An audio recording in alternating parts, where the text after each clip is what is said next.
fifth grade. Thanks for joining me again. We are continuing with math. We're on lesson 89. You need your math book. You need something to write with. And I hope you've read the entire lesson, and I hope you've looked over the highlights from Jupiter.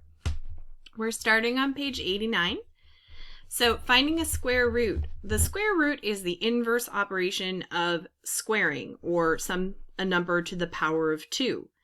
So when we square a number, we multiply the number by itself. 1 times 1, 2 times 2, 3 times 3. When we find the square root of a number, we find the number that you multiply by itself to get the number you're finding the square root of. That sounds a little confusing, but it's really not. So I'm going to show you my practice page here. So this symbol here, let's see if I can point to it. That looks a little bit like the division box, but it's got like an extra arm. That's the square root symbol.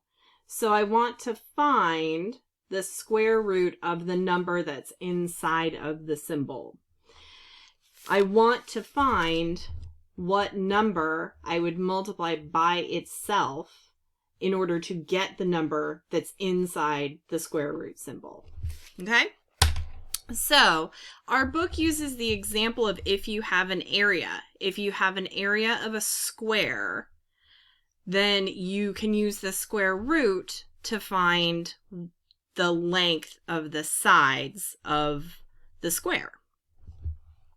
So you can look on page 463 and you can see the square. It's got a 25 square unit area.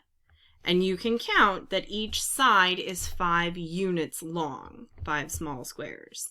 So the square root of 25 is 5, because 5 times 5 gives you 25. Okay? So a perfect square has a whole number square root. So the perfect squares, the first 10 of them I listed out there on your lesson explanation. You can look at them on your multiplication table, right? So the first 10 are the numbers that you get from multiplying 1 times 1, 2 times 2, 3 times 3, 4 times 4, 5 times 5, 6 times 6, 7 times 7, 8 times 8, 9 times 9, and 10 times 10. You can find the square root of any number, but it might not be a whole number. So if it's a whole number, we call it a perfect square. So let's look at our practice. We're going to find some square roots. So we're starting with A. We're finding the square root of 1. So the number that we multiply by itself in order to get 1 is 1. For B, we're looking for the square root of 4. The number that we multiply by itself in order to get 4 is 2. 2 times 2 equals 4.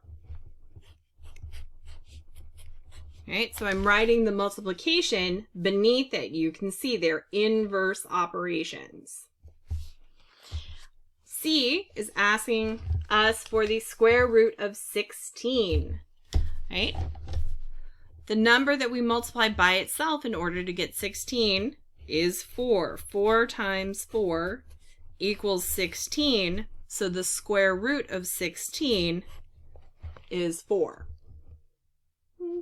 There we go. See? D is asking us for the square root of 49. The number that we multiply by itself in order to get 49 is 7. 7 times 7 equals 49. So the square root of 49 is going to be 7. See? We write the solution to a square root next to it, not above it. It's not actually a division symbol. Don't confuse the two. All right. E is asking us for an equation. So we're making a comparison. The square root of 36 compared to 3 squared, 3 to the power of 2. So we have to solve each side to make the comparison. The square root of 36 is the number that you multiply by itself in order to get 36. So the number that we multiplied by itself in order to get 36 is 6. 6 times 6 is 36. 3 squared means 3 times 3, not 3 times 2. 3 times 3 is 9. So our comparison is 6 compared to 9, and 6 is less than 9. F is asking us, what is the square root of 25 minus the square root of 16? So we have to solve our square roots on the inside and then subtract. The square root of 25, as we saw in the very first example in our book, is 5. 5 times 5 equals 25. The square root of 16 we did in example C. We know that it's 4. So what we have now is the equation 5 minus 4. 5 minus 4 is 1. Right. I hope this has been helpful.